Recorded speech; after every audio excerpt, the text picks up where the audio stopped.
morning, everyone, and thank you for joining us, and welcome to our webinar today, focusing on the very topical subject of woodland and peatland carbon. Firstly, my introduction.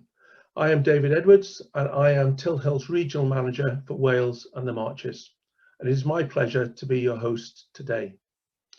Unless you've been away from your news feeds for a very long time, you'll be very aware of the ambition and indeed the necessity to develop a cleaner, greener environment for us all, and the significantly greater focus on carbon and climate change mitigation. Woodland creation is a highly suitable option when it comes to providing companies with a means to help offset their residual carbon emissions. There really has never been a better time to plant trees. Today's webinar is the second in a series from CarbonStore. Our first webinar back in November focused on the landowner. Today, we are looking at how we can help companies. Our speakers will outline the fundamental principles of nature-based solutions, focusing particularly on woodland creation and peatland restoration. They'll explain how CarbonStore's service works in practice and the processes involved for projects registered with the UK Carbon Land Registry.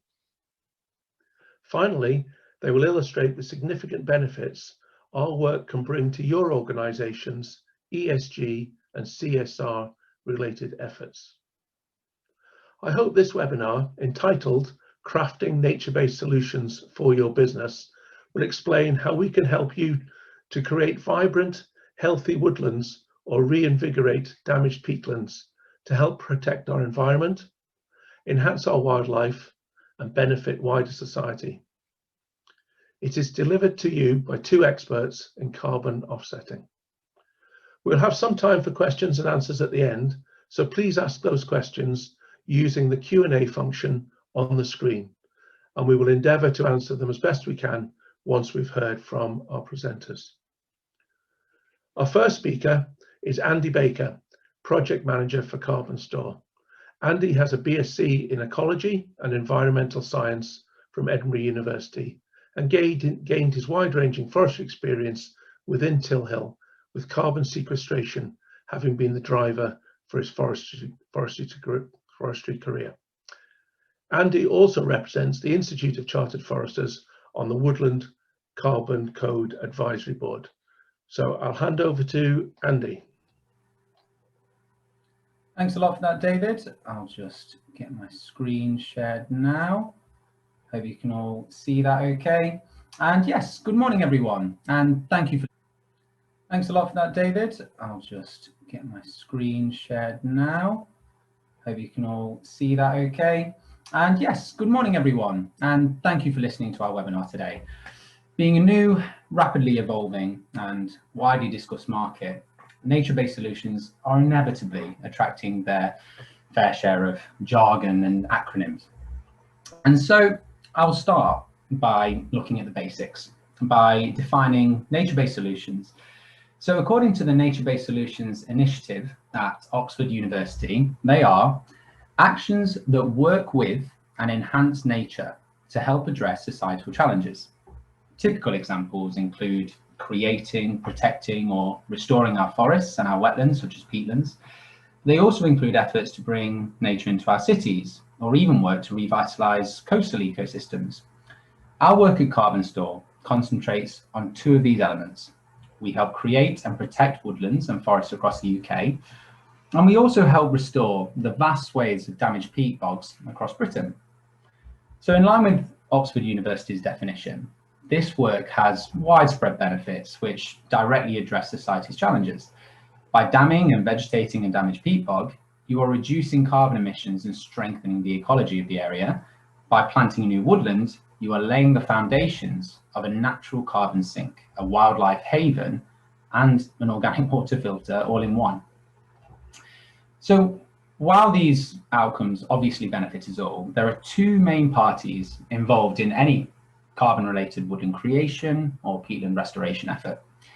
On the one hand, there are environmentally conscientious companies and organisations. Above all, they want to buy carbon credits which can mitigate the unavoidable or residual carbon emissions generated by their operations. But these companies will understandably have other requirements as well as that. They want the carbon credits to be authorised and credible, and they want to pay a fair market-based price for them. They will also want to generate benefits from the neighbouring ecology, local communities, and the wider environment. Last but by no means least, the company will also want legal security that the trees and the peat will be managed properly and, in due course, sequester the predicted volume of carbon dioxide. Now, on the other hand, there are farmers, local authorities, or rural estates who own the land to grow the trees on or to restore the peatland. With other lucrative uses of this land available to them, these landowners need a strong financial incentive to choose a nature-based solution. And so, like companies, they want to receive a fair market-based price for their carbon credits. Now, more often than not, they will also need help registering and validating their schemes under the UK carbon codes. And finally, as nature-based solutions are inherently susceptible to potential catastrophes such as fire or storms, they need protection in the form of force majeure clauses in the eventual legal contract. We at CarbonStore want to help develop a strong and vibrant market for woodland and peatland carbon. Being a key influencer on the success of the UK's tree planting strategy, we also play an important part in the UK's efforts to combat climate change. We are providing some vital ingredients to its success. So initially, by helping landowners to understand and implement the woodland and peatland carbon codes, we are helping to lift the income for nature-based solutions and the incentives for planting trees and restoring peatland simultaneously. By marketing these carbon units to companies, we help them buy the necessary volume of units from a suitably located scheme, generating those ecological or social benefits which the company wishes to maximise. And finally, having matched a company with a suitable scheme, we help the two parties reach a legal agreement on the price of credits, the terms of the payment and the level of access, signage, photography rights, etc. Robust regulatory oversight of all carbon-related woodland creation schemes and peatland restoration projects is also critical. Without it, there would be no market for woodland or peatland carbon units. The woodland and the peatland carbon codes fill this important role. So the Woodland Carbon Code has been active since 2011, whereas the Peatland Carbon Code was only formally accredited last year. And so for now, I'll focus primarily on the woodland side of things. The Woodland Carbon Code itself is backed by the UK government and is operated by Scottish Forestry, whose roots lie in the devolved branch of the Forestry Commission. So as a result, the science underpinning its assumptions, predictions, and measuring protocols were all formulated by Forest Research, the Forestry Commission's world-renowned forest and tree-related research department. The code is also endorsed by ECROA, the International Carbon Reduction and Offset Alliance, which is the global umbrella body for carbon offsetting in the voluntary market. ECROA's ratification is crucial, and it requires the Woodland Carbon Code to uphold 5 core principles which are essential to all global carbon offsetting schemes. So to begin with, the emission reduction must be real. For the woodland generated offsetting schemes, this is very straightforward, as the tree's growth represents a direct removal of carbon emissions. Secondly, the volume of sequestered carbon must be measurable and quantifiable. The offsetting scheme must be additional. And so, in other words, the tree planting must be over and above that which would have happened anyway. The project must permanently remove carbon dioxide emissions from the atmosphere, deemed to be at least 100 years in ECROA's view. And then finally, the projects must be independently checked or verified, to use the terminology of the code, to ensure sequestration has taken place. Now, as we shall see, compliance with these core principles has fundamentally shaped the processes and protocols which must be followed by any woodland creation scheme wishing to generate woodland carbon units accredited by the Woodland Carbon Code. As previously mentioned, landowners need a strong financial incentive to plant trees. Alongside this, with net zero targets to meet, companies want to buy emission reduction units now to counteract their unavoidable future emissions. However, woodland-based carbon offsetting schemes won't sequester the bulk of their carbon dioxide for another 20 to 35 years. The Woodland Carbon Code neatly solves this problem by allocating pending issuance units, which are known as PIUs. And so a PIU is the precursor to a verified woodland carbon unit, or WCU. So it represents a promise that the trees which the landowners have planted will, if the trees grow as predicted, sequester 1 tonne of carbon dioxide equivalent, with the equivalent referring to other gases with global warming potential, such as methane or nitrous oxide. Because they are still pending, PIUs cannot be used by companies to offset any emissions immediately, but they do help companies develop a long-term plan for reducing their emissions, and they allow specific claims to be made about this net zero planning. PIUs are only generated once the trees are planted and the scheme has passed the detailed scrutiny that comprises the validation process. However, once issued, a landowner can sell their PIUs whenever they wish in whatever quantity. So as this page shows, a series of important steps are necessary before the scheme is validated and the PIUs are issued. As you'll see, these various stages are all essential to comply with ICROA's core principles outlined earlier. So the process starts with registering your scheme on the Land Carbon Registry.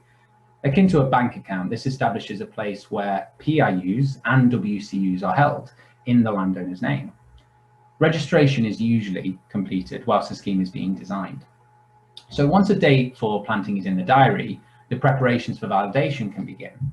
Central to this is completion of the project design document, the PDD, alongside which there are two particularly important documents, the carbon calculator and the additionality spreadsheet. The Woodland Carbon Codes calculator measures and quantifies the volume of emission reductions which the scheme will generate.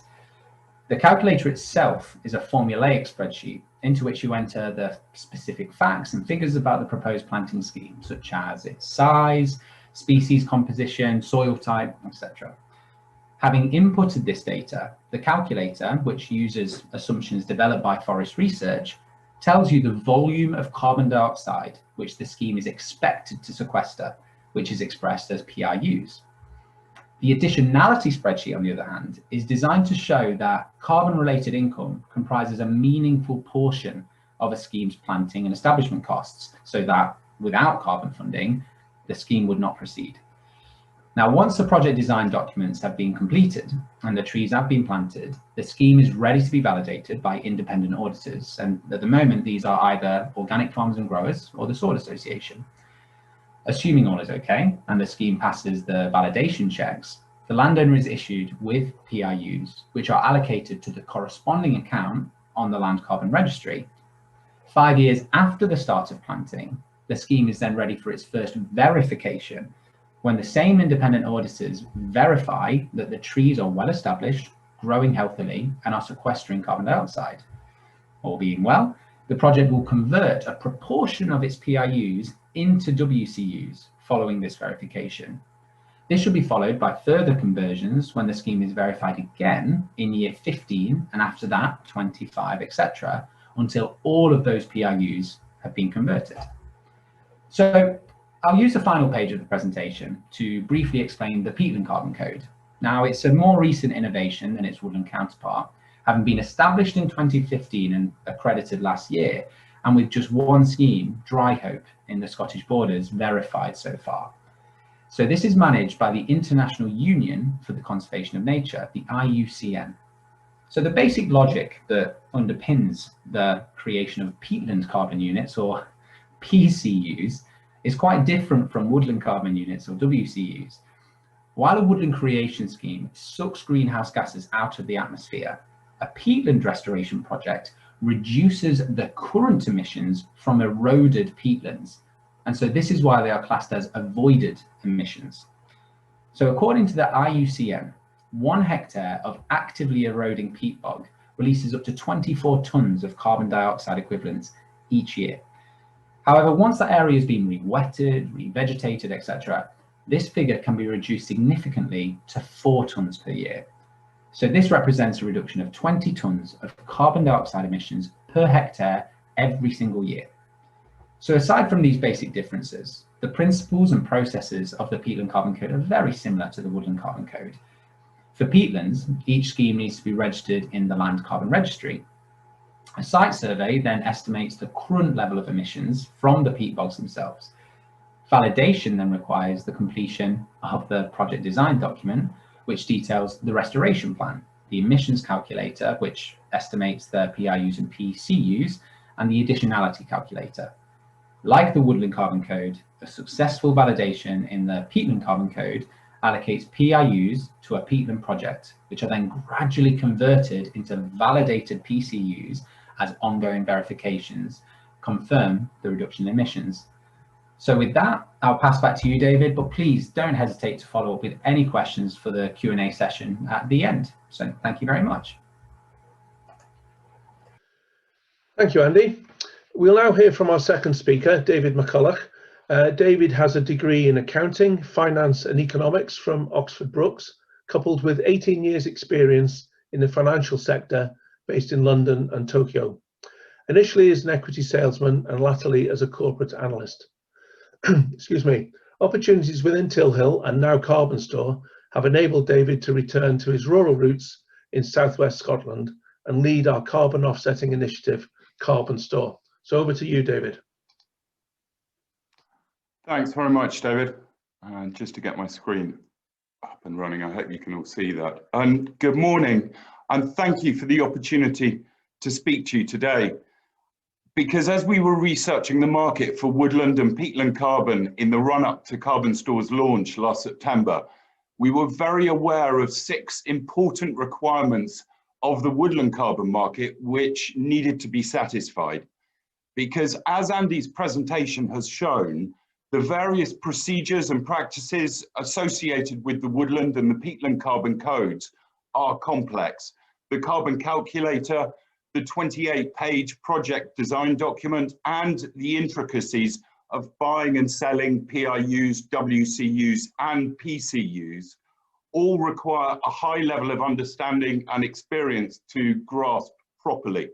So a reliable and knowledgeable guiding hand was clearly necessary to help companies and landowners navigate the details of the Land Carbon Registry, the validation process, and the 2 carbon codes, amongst many other things.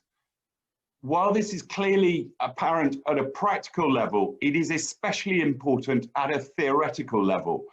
When selling their PIUs to a company, a landowner undertakes important commitments to manage their woodland competently so that the trees sequester the predicted volume of greenhouse gases. Also recognise some immutable facts about nature-based projects. They are susceptible to the elements, and these are no one's fault. So a fair and robust legal agreement was clearly necessary that reasonably apportioned these risks and responsibilities between the landowners selling their PIUs and the companies who were buying them.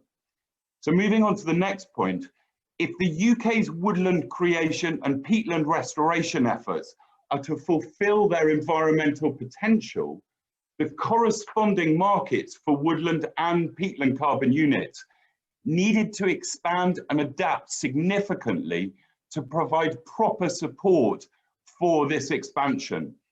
In 2019-2020, we planted 13,500 hectares across the UK.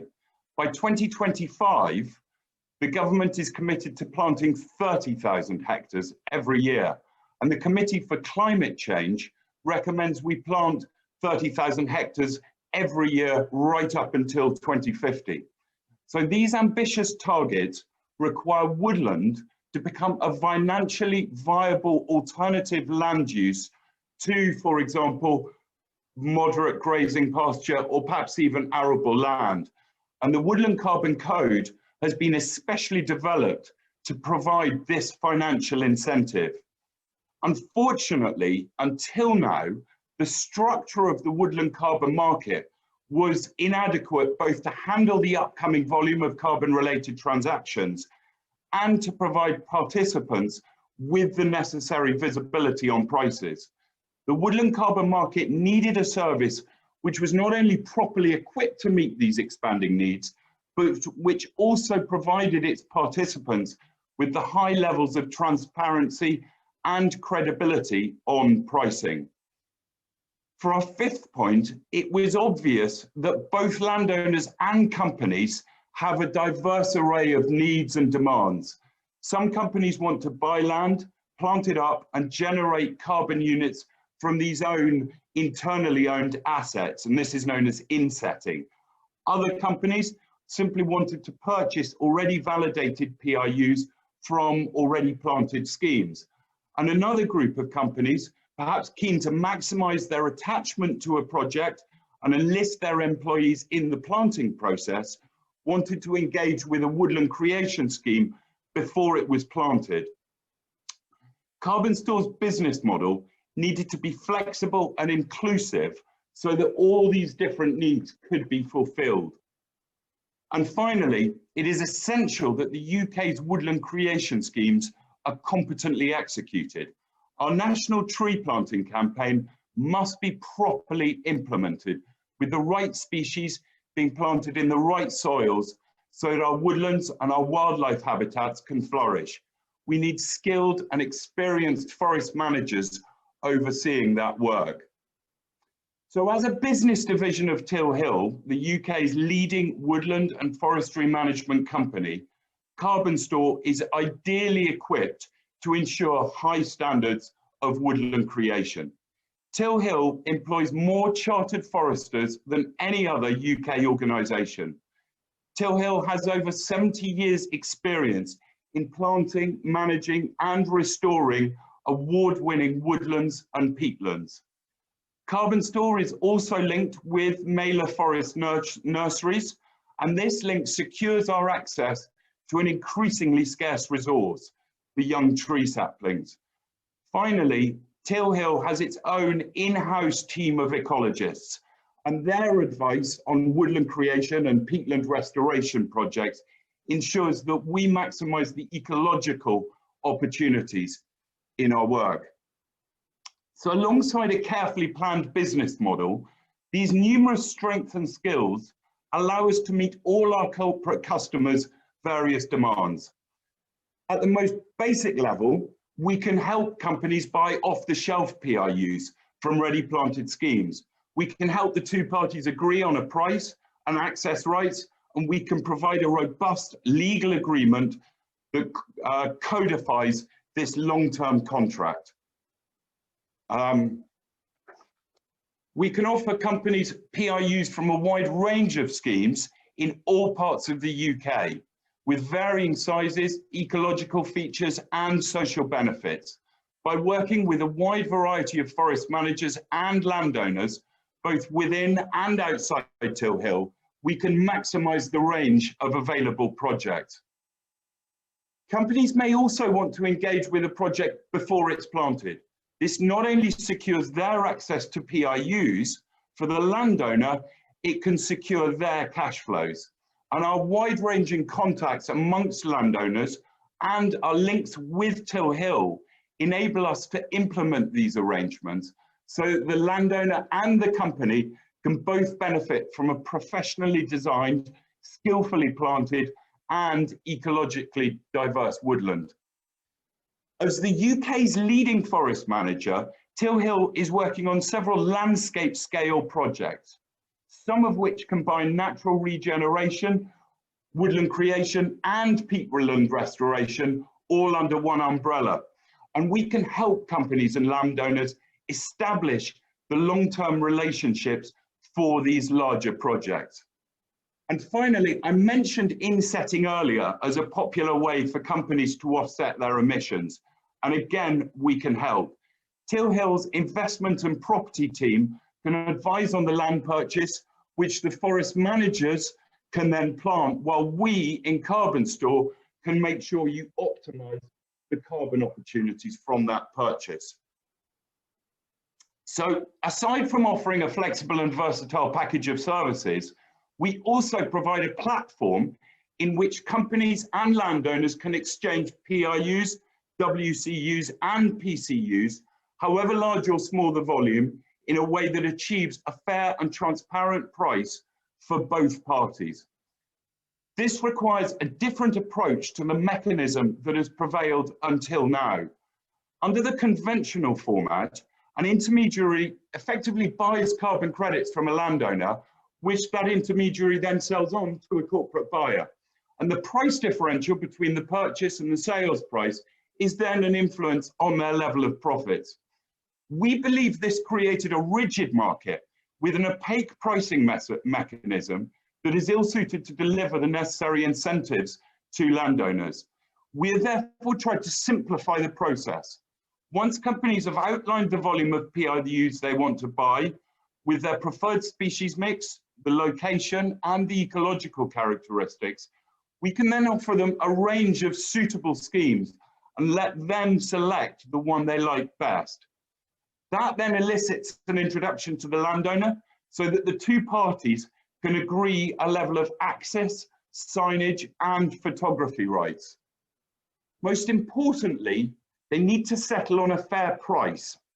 This is essential both for the success of the Woodland Carbon Code and the fulfilment of the UK's planting targets.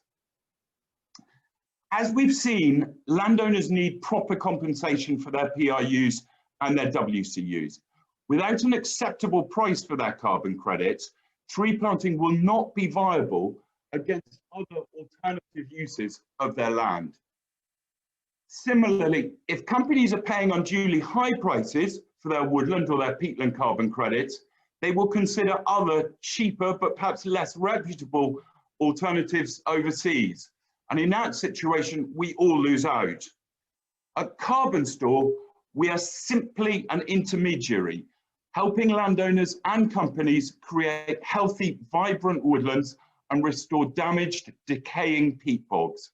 We concentrate on giving impartial advice, delivering an efficient, straightforward service, and providing a convenient platform, allowing companies and landowners to develop constructive and positive long-term relationships. I'll spend the final part of my presentation explaining the process involved for a company buying carbon credits. The very first question is simply about scale. How many carbon emissions do you wish to offset through woodland creation or peatland restoration? We then need to understand your other priorities. Many companies want a project that's close to their offices or their factories, where their employees can appreciate the woodland. They may also want to concentrate on projects growing native or perhaps broadleaf species, which maximize the ecological benefits. Some construction-related companies, recognizing wood's inherent sustainability qualities as a construction material, prefer conifer schemes. In so doing, they are growing their eventual raw materials and simultaneously offsetting their emissions. Companies also need to decide the level of attachment they would like with a project. Some simply want to buy off-the-shelf PIUs from ready planted schemes, as I've mentioned. Others may prefer to work with a project before it's planted so their employees can help with the planting and the company feels a stronger sense of engagement with and responsibility for the ensuing benefits. We can offer companies a variety of possible schemes, allowing them to select the one which best matches their needs.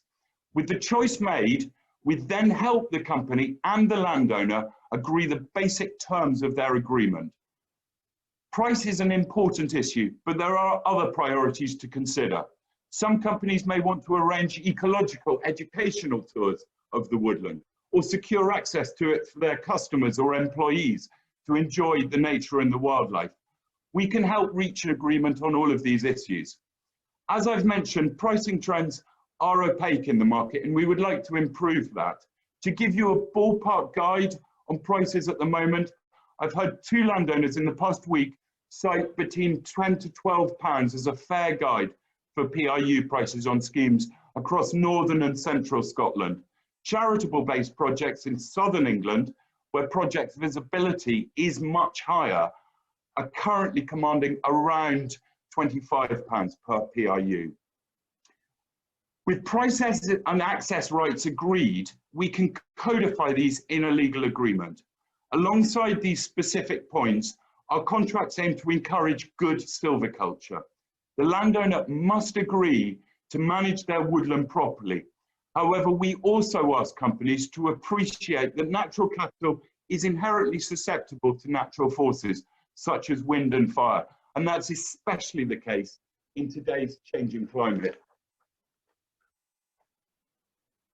So with the contract signed, the final stage involves transferring ownership of the PRU from the landowner to the company in the Land Carbon Registry and arranging payment by the company to the landowner.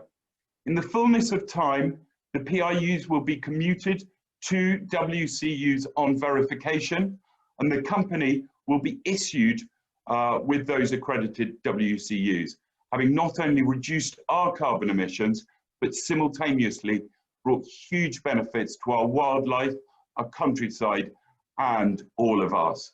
And with that, I'll pass back to David. Thank you, David.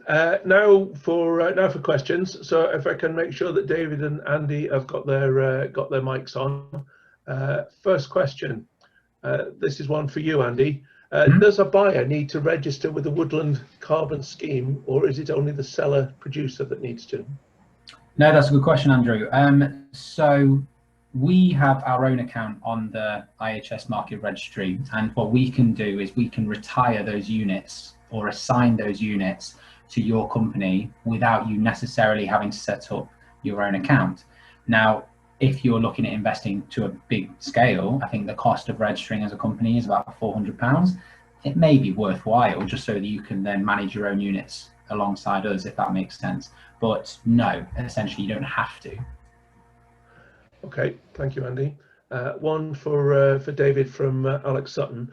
Alex is asking, my understanding is that the nature-based solutions such as the Woodland Carbon Code and Peatland Carbon Code can't be used as carbon removals in businesses' science-based targets. Do you see this changing in the future, or how do you see this changing in the future? I just actually, sorry, David, do you mind if I just jump in on that one? Yeah, go for it, Andy. Because yeah, I've done quite a lot with science-based targets, and I know Alex and Gray and Bruce have asked similar questions around this. And yes, I believe they can be used. It's the Science-Based Target Initiative has a section in a recent article they released that says companies may choose to offset their emissions as they transition to a state of net zero, with the primary focus, and this is what David and I would always push for as well, is always to reduce first. We are only talking about those residual emissions that you literally cannot do anything about. That, for now at least, they're the emissions that we're looking to offset. So within the Science-Based Target Initiative, yes, there is a capacity for now at least to have offsetting as part of that process, and the Woodland Carbon Code, based on its ICROA ratification, is allowed as one of the potential units to use for that. Sorry, David, I don't know if you have any more thoughts on that. No, that's well answered, Andy. That's Great. good. Okay, thank you, gents. Well, one for you then, David. Can PRUs be used as part of an offsetting strategy in the short term as part of an overall long-term net zero strategy? That's from Fiona. Yeah, hi, Fiona.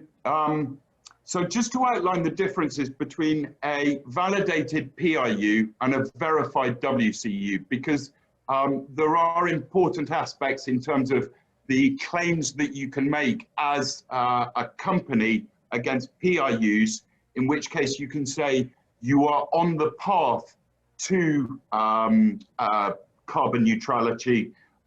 You have purchased PRUs from this scheme, which in the fullness of time will or should generate verified woodland carbon units. So in that sense, you can use it as part of an overall long-term net zero strategy.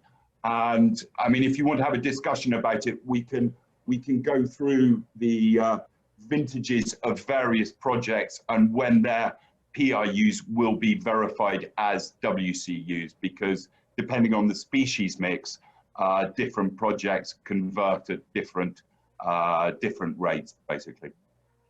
Okay, another one for you, David, from Ben Go. He's asking if sequestration at verification exceeds the rate predicted at design, are the number of PRUs, WCUs adjusted? Yes, they are. I mean, one thing, Ben, that's worth keeping in mind is that the Woodland Carbon Code is very, very cautious in terms of the number of PIUs that it issues and grants to the landowner on validation. Firstly, you've got the 20% allocation towards the Woodland Carbon Code's buffer. But the second part is the 20% that is withheld, almost like an insurance policy. Assuming the trees grow really as they should, these are rebated to the landowner when at each verification at year 5, year 15 and year 25. So essentially, and you do have to assume that the trees grow as they should and that proper silviculture has been implemented. But when you look on the Woodland Carbon Calculator and you look at the vintages of those PIUs, the number of WCUs is basically 25% greater than those PIUs. Okay, thank you, David. One now for you, Andy, from Stuart Brown. And he's saying, you said ICROA defined permanent to be 100 years, but others, including academics, think of 1,000 years. The later puts use of timber for construction of buildings as not permanent. So does ICROA verification mean that the use of timber for construction is considered permanent? So I think the best way to answer that, Stuart, is to break it down into two parts. So initially you're talking about that comparison between 100 to 1,000 years. And absolutely, there are varying opinions on what is classed as permanent. I think just, logically and as a personal opinion, the ICROA's, just from background reading, ICROA's 100-year definition is essentially based on the urgency at which we need to remove carbon. So ideally, yes, it'd be far longer than 100 years, and most of these schemes will hopefully sequester carbon for far longer than 100 years. But it's this next 10, 20, 50, or 100 years that are crucially important when it comes to the climate emergency. And so from that side of things, there are differing opinions, as you say, but this is where ICROA have set their standard for now. But the second part of that is looking at timber and the use of timber as permanent. So under the Woodland Carbon Code itself, it assumes, rightly or wrongly, that all timber removed from a woodland is burnt. That is because it's very difficult to actually guarantee that the timber used in buildings lasts for at least 100 years. And obviously not all the timber used would necessarily go into construction.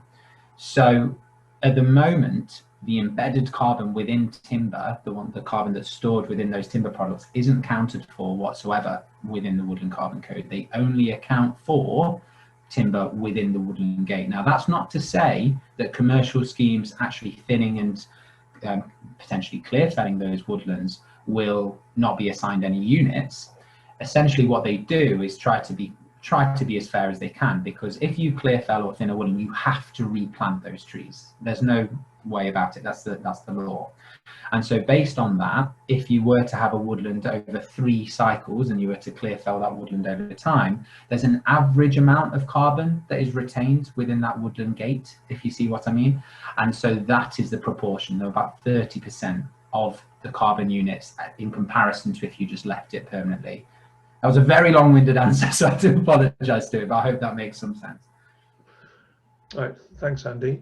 There's one here from Alexander McKinnon, David. It's directly addressed to yourself, and it says, as per the Forestry Commission saying the right tree in the right place, how can CarbonStore guarantee this will be adhered to? Yeah, Alex, actually, I noticed the same question was being asked on the Today programme on Radio 4 the other morning, and it's really important. And sort of within our legal contracts that I mentioned in the presentation, we've really emphasised the importance of good silviculture, because if our national tree planting strategy is to be carried out effectively, we need proper, responsible implementation of the process. And Tilhill is, really, there's no better company to use, because as I mentioned, we've got you know, the biggest pool of experience and knowledge of any organisation amongst our forest managers. So, you know, we prioritise the right tree in the right place and completely go along with the Forestry Commission on that. I think it's worth saying that everything that we do is underpinned by the UK Forestry Standard as well, isn't it? Yeah. Two-part or a question in two parts here for you, Andy, from Chris Miller.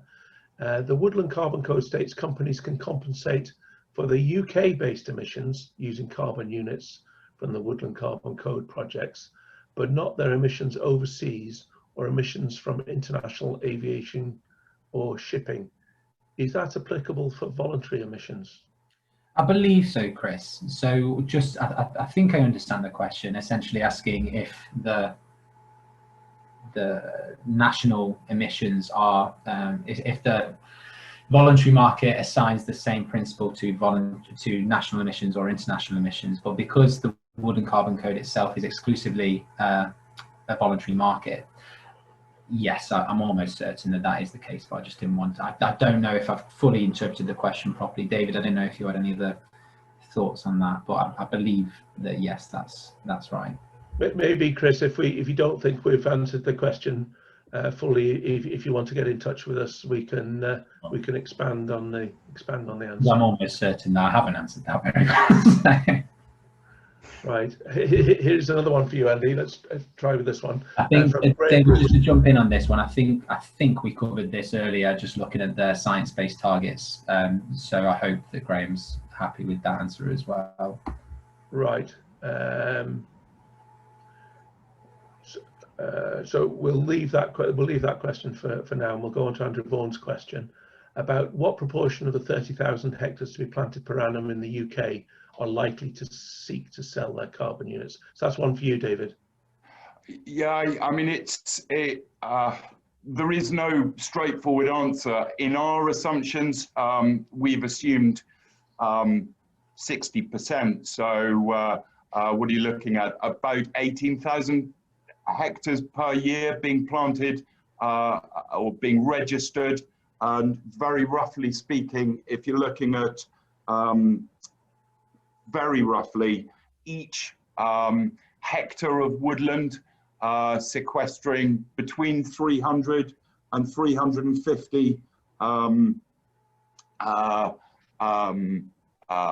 tons of carbon, you're perhaps looking at an annual market of 5.5 to 6 million. That's a very, very rough ballpark guide, but it's important to keep that in mind in the context of some very large sort of offsetting targets that are being announced by companies at the moment. Okay, a series of very quick questions here, I think, for you, David, that only require short answers. First one from Colin Rebel.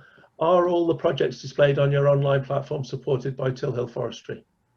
Colin, at the moment they are. I've actually got 2 calls this afternoon with other forest managers who want to use our platform to sell their carbon units, and there's 2 or 3 other forest managers who are using us as well. So, I mean, we really want to maximise the choice and streamline the process, maximise the choice for companies, and streamline the process for exchanging the carbon units. Okay, and another couple for you, David. Do you have any programs for SMEs from Ord Gusset? I mean, we can certainly help SMEs. Yes, we certainly can. Or please get in touch. I'm not quite clear by the details of your question, but please do get in touch and send us an email, and I'm happy to have a chat. Okay, and do you have any schemes based in Northern Ireland? And would you be able to advise on a planting scheme on their company land? And that's from Adam Patton. So I'm assuming he's talking about company land in Northern Ireland. As I understand it, we don't have any schemes in Northern Ireland at the moment. I need to divert to you, I guess, David, to see whether Northern Ireland is within Tilhill's territory. In theory, it is. So yeah, I don't see that it would be a problem. We don't have any schemes there just now, but that doesn't mean that we wouldn't be interested in looking at something over there. Definitely. Yeah. So again, Adam, get in touch with us, please. Another question from Chris Miller. One for you, Andy. If you set a target to be carbon neutral by, for example, 2023, is the process to purchase WCUs, PCUs, he's calling them, now that will count for predicted emissions for 2023, or do you wait until the end of 2023 to calculate exact emissions and offset retrospectively for 2023? It's a fair question, Chris. It's entirely up to you, really. So first and foremost, there are very few woodland carbon units or peatland carbon units actually available right now. The vast majority of them are pending issuance units still. To give you a rough idea, about 1 million pending issuance units have been sold under the Woodland Carbon Code. There are about 2 million still available, and there are about 700 woodland carbon units available. And that's by the nature that trees take time to grow and sequester carbon. So in all honesty, if your target is by 2023, which is very admirable, woodland carbon won't be able to facilitate, well, it depends on the scale of your residual emissions, won't be able to, potentially won't be able to offset much at scale at that point.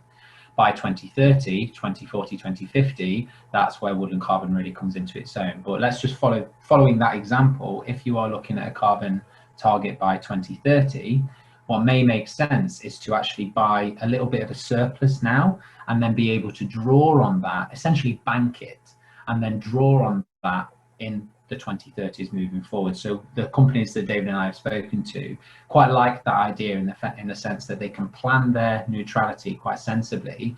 And then if you're lucky enough to have actually lower residual emissions than you initially predicted, great, you don't have to draw on that pool as much. If they're higher, it may make sense now to buy a little bit more than, you know, it's a bit of your own insurance buffer. So I hope that answers it to some degree. Okay, one for you, David, from Callum Murray.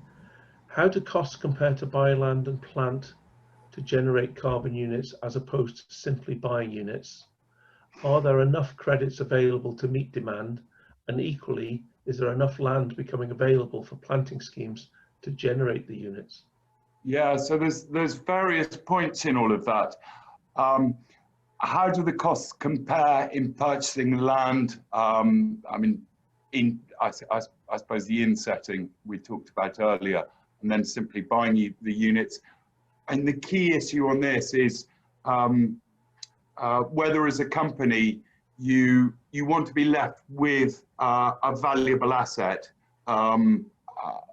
after you've offset your carbon emissions, and or whether you just want to buy the PIUs outright. And various companies make different choices, but we can go into the details and the spreadsheets behind that question if you want to get in touch. And the other one, are there enough carbon credits available to meet demand? I mean, I know, for example, there's a very big buyer in the market at the moment, a very big buyer. So we just have to watch and wait on that front. Equally, is there enough land becoming available for planting schemes to generate the units? Again, the Woodland Carbon Code is rapidly gathering momentum, gathering recognition and interest from both parties, from both the landowners and the companies. So let's watch and wait. I mean, I'm trying to think what our annual residual emissions are predicted to be right across the UK, and it's in the billions of tons. And I've just given that figure to Andrew of, you know, potentially 5.5 to 6 million tons of offset credits being generated by woodland. So that's a partial answer to your question anyway, Callum. Right, okay, thank you, David. And one here for you, Andy, from Charlotte Hopkinson. Can you give an indication of the area of woodland number of trees equivalent to a PRU? It's a good question, Charlotte, and unfortunately it ranges quite a bit, but to give you a bit of an idea is very much a ballpark. Depends heavily on the species choice, the soil type and the ground preparation technique, but also the management regime. I touched on thinning and clear felling earlier on. Obviously, the more of that occurs, the more the carbon code will reduce the number of units. But to give a very basic range, for the most heavily intervened schemes, you're generating about 100 units per hectare. And so for a number of trees equivalent, you could be looking at anywhere between 1,000 to 2,500 trees or so. And so then the upper end of the scale is looking at 500 to 600 units, and that is, as I say, a more densely packed woodland, and per hectare, sorry, more densely packed woodland of less intervened woodland management. So anywhere between 100 to 500, 600 really, but it depends entirely on a lot of different factors. Okay. Another one here for you, Andy, from Stuart Brown again.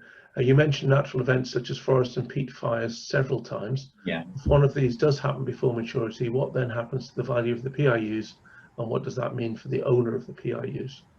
So I can't speak too much about what happens to the value of the PRUs, but in terms of for the owner, as David mentioned earlier, the Woodland Carbon Code and the Peatland Carbon Code themselves set aside their own insurance buffer. And they also are incredibly conservative. David mentioned that 25% reduction in the amount of units they assign to you. So what that means is, even if you think your woodland is going to sequester 1,000 tons of carbon, they won't give you any more than 640 tons at first, because they don't want you to oversell. They don't want you to over-retire against your own insetted emissions. So essentially those precautions cover you to a large degree, but we did mention a force majeure if there was a monstrous catastrophe. Having something like that for the protection of both the landowner and the site itself are quite important. But again, it can get quite complicated, but if you do want any more information, then please get in touch. But essentially the take home point is the Woodland Carbon Code are very aware of this risk, and so are hugely conservative in the amount of units they'll assign. Okay. Yeah, Stuart, sorry, David. Stuart, just to say, I mean, this is a thing that we've given a huge amount of thought to. So please do get in touch, and it'd be interesting to have a really detailed discussion about that. I mean, a proper answer would take about 15 minutes. So please do get in touch, and we can have a chat about that. Yeah, unfortunately we don't have 15 minutes just now, but here's one from Clive Thomas for you, David. Does CarbonStore require any emission reduction targets for companies that you work with, and what due diligence do you do on this? Clive, our priority is making sure that our projects meet the ecological standards, the environmental standards required by the Woodland Carbon Code. So our skill set lies in planting woods properly, meeting the criteria of the Woodland Carbon Code, sticking with internationally recognized standards of offsetting, and we provide a service to companies helping them do that. And so we how do I put it? If I could just jump help companies achieve that, basically. Sorry, Andy, go for it. Sorry, mate, just to quickly jump in. So essentially, when looking at the companies themselves and they're looking to reduce their emissions, the emissions targets that they set are generally done by organisations like the Carbon Trust, Carbon Intelligence, and other organisations that will assess the number of carbon units that they need to reduce. We will then take their word for it, essentially, that they say, right, we want to offset X amount of carbon units, and we will make it very clear to them what the difference between a PRU is, what the difference to a WCU or PCU, so that we can inform them properly onto what claims that they can make. In terms of the ongoing due diligence on top of that, it can be very difficult. If you imagine every company we work with, every publication they make about their green credentials, their carbon reduction targets. So at this point, we don't really, we provide them with the information, but then we trust them and we rely on them to be honest about any claims that they've made. I hope that together answers the question. Okay, a follow-up question from Clive. So again for you, David, how do the legal contracts handle timber harvesting by the landowner? I mean, sort of, if there's going to be timber harvesting done on a registered and verified project, that's got to be within the long-term management plan that is submitted as part of the project design development, which is part of the validation process. So it's less about the legal contracts between CarbonStore and more about the landowner sort of sticking to the long-term management plan that he's initially outlined. Okay, here's one for you, and Andy, relating to peatlands, and Selwyn's asking the question: would it be safe to say that the peatlands projects are the UK counterparts of the international REDD+? And if so, what are the differences for companies other than location? It's an interesting one, and REDD+ being the reduction in emissions from forest degradation and deforestation, the other way around, is, as you know, is far better established in terms of it's been going for a lot longer than the Peatland Code, at least. To compare the two is quite difficult because there are a lot of caveats to both. In terms of, with peatlands, they are actively emitting carbon, and so coming in and reducing that emissions, you can see that difference, and they're the units that are assigned to you. Whereas with some REDD+ projects, what you find is, as far as I understand it, if you have a hectare of woodland, you can go in and say, we are protecting that hectare of woodland. So essentially it comes to the question of what is a carbon sink, what is a carbon source, and what is a carbon store. So with REDD+ projects, quite often what you're doing is you're protecting that carbon store of 1,000 tons of carbon, for instance. But what you're doing with the Peatland Code is that is currently a carbon source, and so it's emitting carbon into the atmosphere, and you're reducing that down. So I know the REDD+ scheme covers a wide variety of different types of projects, but I think their inherent nature is quite different other than the location as well. So I hope that answers the question that way. Right, okay, I'm keeping an eye on time here. I don't think we're going to get through all these questions, but Amy Wilcox, here's one for you, Andy. How are the potential co-benefits of projects demonstrated, such as biodiversity, water management and recreation? It's a really good question. So all of this is taken account of within the Woodland Carbon Code, because they now have a biodiversity, flooding, social benefits calculator, which you can choose to do if you're a landowner to almost enhance the value of your unit. So if you can say to a company, not only do I have a pending issuance unit or woodland carbon unit, but this project in particular is fantastic for flood mitigation, and it's verified through the checks that the Woodland Carbon Code have done based on this calculator, alongside the biodiversity, social benefits, etc., etc. And so you can say I have almost an enhanced PIU, WCU, which will increase the value of that unit. So that is the kind of way that the Woodland Carbon Code tries to cover a variety of bases, but you can imagine how many different factors affect the value of a unit. So it's the best they can do at this point. Okay, quick answer please, David, on this one from Caroline Townley. How do small farm owners with bits of existing woodland who want to extend this access this market cost effectively? Yeah, I noticed Eric Walters is asking a similar question down below. So there are some key points, because there are some fixed costs which are associated with validating and verifying a project under the Woodland Carbon Code. And at the moment, schemes less than perhaps 2.5 hectares probably don't cover those level of fixed costs. That said, you know, once we get PIU prices, you know, many people expect PIU prices to rise, and some are talking about 20 or 25 pounds. You know, at that point, those 2.5 hectare schemes are going to be more than cost effective, and and cover their face over and above the fixed costs associated with the Woodland Carbon Code.